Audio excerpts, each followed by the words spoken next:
Presiden Prabowo Subianto mengaku terkesan terhadap masa keemasan Kekaisaran Ottoman atau Kesultanan Utsmani pada abad ke-16 Masehi di Konstantinopel, kini dikenal sebagai Turki.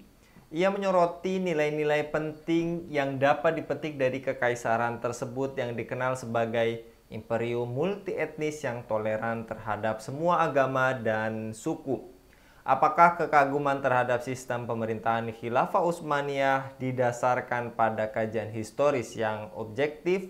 Apakah benar tidak ada sistem pemerintahan lain seperti demokrasi modern yang mampu menyatukan keberagaman secara efektif dan menciptakan keadilan sosial yang setara? Untuk membahasnya kami terhubung dengan Kiai Abu Zaid dari Forum Tabayun. Kita sapa terlebih dahulu. Assalamualaikum warahmatullahi wabarakatuh, Pak Kiai. Waalaikumsalam warahmatullahi wabarakatuh. Terkait Presiden Prabowo Subianto mengutip sejarah Kekaisaran Ottoman atau Utsmaniyah saat menyampaikan pidato pada acara deklarasi di Gerakan Solidaritas Nasional di Indonesia Arena Kompleks GBK Senayan pada hari Sabtu 2 November. Menurut Pak Kiai, apakah kekaguman terhadap sistem pemerintahan Khilafah Utsmaniyah didasarkan pada kajian historis yang objektif atau hanya pada idealisasi tertentu tanpa mempertimbangkan konteks sejarah yang kompleks, Pak Kiai? Baik, Mas Anggi. Assalamualaikum warahmatullahi wabarakatuh. Ya, jadi kalau kita lihat, setahu saya, kalau Pak Prabowo itu kan orangnya bacaannya cukup luas ya. Barangkali ya membaca sejarah apa namanya eh, yang dia sebut sebagai Imperium Ottoman ya. Eh, Kalau sejarah Imperium Ottoman itu kan istilah yang dipakai oleh bangsa Eropa untuk menyebut Khilafah Utsmaniyah. Nah, sebenarnya itu kan sejarah Islam dan itu banyak ditulis oleh para ulama, termasuk para intelektual. Sehingga sebenarnya kalau mau mengkaji fakta sejarah secara objektif itu tidak terlalu sulit, Mas Anggi. Ya, artinya itu terbuka dan tersedia literatur yang sangat mencukupi untuk mengkaji faktanya secara objektif. Hanya saja apa yang diungkapkan oleh Pak Prabowo, saya kira itu eh, hanya dari satu aspek saja, yaitu aspek sejarah yang disebut sebagai Imperium Turki Utsmani, ya, yang mana itu hanya dilihat dari aspek sejarah saja. Nah, seharusnya sebagai seorang Muslim itu harus melihat bahwa Khilafah Utsmaniyah itu adalah satu-satunya negara yang sesuai ajaran Islam. Artinya sistem khilafah itu adalah sistem yang diajarkan dalam Islam dan merupakan ajaran Islam yang hukumnya wajib. Sehingga mestinya melihat keunggulan sejarah kekhilafan Utsmani itu harusnya melihat keunggulan sistem Islam, bukan sekedar sejarah semata.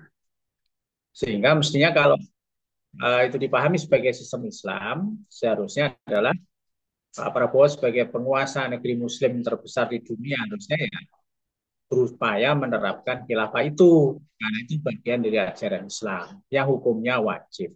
Begitu Mas Anggi. Dan dalam konteks saat ini di modernisasi, apakah sistem khilafah yang berbasis agama dapat diterapkan tanpa mengabaikan keberagaman keyakinan dan ideologi di masyarakat yang ada saat ini, Pak Kiai? Pasti, ya pasti mampu. Kenapa? Karena pertama ini adalah janji Allah Subhanahu wa taala, ya, bahwa Islam sebagai syariat yang paripurna itu turun menjadi rahmat untuk seluruh alam. Wa ma arsalnaka illa rahmatan lil alamin. Ya, jadi Islam yang dibawa oleh baginda Rasulullah SAW itu adalah rahmat untuk seluruh alam. Akan melahirkan harmoni, ya, keserasian, ya, keadilan bagi seluruh umat manusia. Rahmatanil alamin itu adalah mendatangkan maslahat, kebaikan sekaligus menolak mudarat, kerusakan atau mafsadat. Nah, itu yang disebut dengan rahmatanil alamin. Jadi asal khilafah itu dilaksanakan betul-betul sesuai ajaran Islam, ya baik dari segi konsepnya, pelaksanaannya, struktur negaranya, dan juga orang-orang yang melaksananya komitmen dengan Islam, maka apa yang dikhawatirkan oleh orang-orang Barat khususnya para aktivis HAM itu tidak akan pernah terjadi di dalam sistem khilafah berupa penindasan dan dalam sejarah itu nggak terjadi. Kita bisa lihat bahwasanya Mesir ya sebagai bagian dari khilafah Islam sejak awal, sejak zaman Umar bin Khattab radhiyallahu anhu, di sana masih ada entitas yang namanya Kristen Koptik sampai hari ini, ya, yang jumlahnya minoritas di Mesir. Kemudian di Suriah ada berbagai agama yang lain selain Islam. Masih ada Nasrani juga di sana. Ada namanya Nasrani Suryanis misalnya. Bahkan di Palestina, di Baitul Lahmi, masih ada Nasrani di sana. Dan itu tidak menjadi masalah. Bahkan ketika pasukan salib awal datang, mereka justru membela khilafah orang-orang Nasrani di Palestina atau di Suriah ya, bukan membela pasukan salib. Nah, jadi nilai-nilai itu betul-betul dijaga oleh sistem Islam.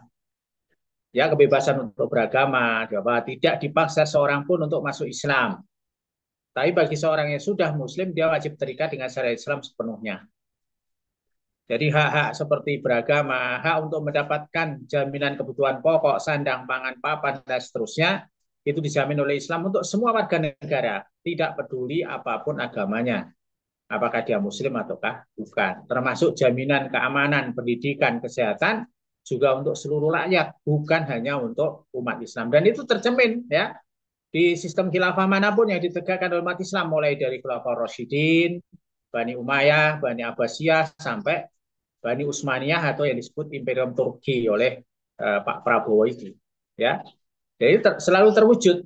Bahkan ketika terjadi inkuisisi di Spanyol, orang Islam dan Yahudi diusir dari Spanyol, kalau tidak dibunuh, orang Yahudi malah memilih pergi ke wilayah Khilafah Utsmani. Begitu Mas Anggi. Dan yang juga tadi pakai katakan dan paparkan, apakah khilafah Islamiyah juga mampu mengelola dinamika multi etnis serta multi religius tadi tanpa terjadinya konflik internal, pakai?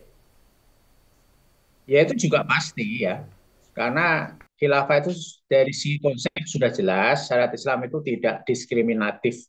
Justru demokrasi itu diskriminatif kan begitu ya. Demokrasi itu hanya melayani orang kaya. Kalau orang miskin seolah-olah nggak punya hak hidup. Itu diskriminatif. Tapi kalau Islam memperlakukan semua manusia secara sama, hanya bedanya kalau Muslim ya punya hak dan kewajiban tersendiri dalam hal beragama, beribadah, dan seterusnya, berbeda dengan orang yang bukan Islam. Itu saja persoalannya ya. Sementara untuk hak berwarga negara, hak hidup, hak untuk menikmati jaminan kebutuhan pokok, hak untuk mendapatkan eh, jaminan keamanan, kesehatan, pendidikan, dan lain-lain itu sama saja. Nah, eh, justru kita lihat sekarang ini ya, sistem demokrasi yang diagung-agungkan itu yang terjadi adalah minoritas yang melakukan tirani kepada mayoritas kan begitu ya. Misalnya di Indonesia ini kan yang berkuasa hanya segelintir orang yang disebut oligarki kan, mereka yang menguasai negara secara gila-gilaan, sementara mayoritas rakyat hidup dalam kesulitan yang makin lama makin sempit. Itu yang terjadi sekarang. Kalau dalam sistem Islam sepanjang sejarahnya tidak pernah terjadi diskriminasi, meskipun ya namanya kadang-kadang ada pejabat juga yang melakukan kesalahan, itu kan hanya kasus. Sementara sekarang dimanapun termasuk di Eropa, diskriminasi itu yang atas nama demokrasi itu terjadi, ya. Dan itulah yang dinikmati oleh manusia yang mengklaim dirinya telah menerapkan sistem modern demokrasi, padahal justru faktanya tidak seperti itu. Nah, jadi kalau dalam Islam secara syariat jelas jaminan untuk warga negara itu mau agama apapun boleh, asal nggak murtad. Kalau murtad dari Islam itu hukumnya tersendiri kan begitu. Nah, kemudian jaminan kebutuhan pokok, sandang pangan papan, kesehatan, pendidikan dan keamanan. Begitu, Mas Anggi. Jadi artinya keberhasilan kekhilafan yang tadi pakai paparkan dalam menciptakan keadilan sosial serta keberkahan ekonomi karena disebabkan sistemnya pakai. Iya, jadi itu kan apa namanya terwujudnya sistem yang adil ya, yang berhasil mensejahterakan semua rakyat itu kan ada tiga faktor yang diperhatikan ya.